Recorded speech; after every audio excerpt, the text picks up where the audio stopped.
Oh, Matt Newber here. 7 weeks out of my total hip replacement.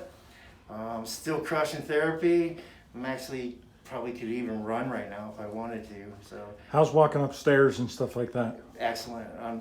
Each step, I'm not doing the step. It's actually one after another. So Yeah, nice. I'm doing pretty good with that. So too. what's anything big that you could tell other patients? Like, what have you noticed between 2 weeks and 2 months out from surgery? Like, just therapy. I just keep doing the therapy that they give you to do.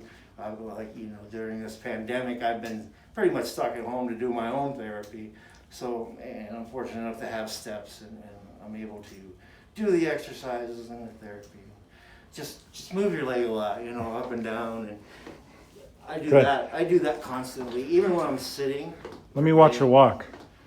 And the walking is just Yeah, normal. piece of cake. Yeah. Like I said, I could probably go jogging right now. But Yeah, nice. So overall, continued happy with your progress? oh, Happy? yeah, I'm super happy. Super happy. All right.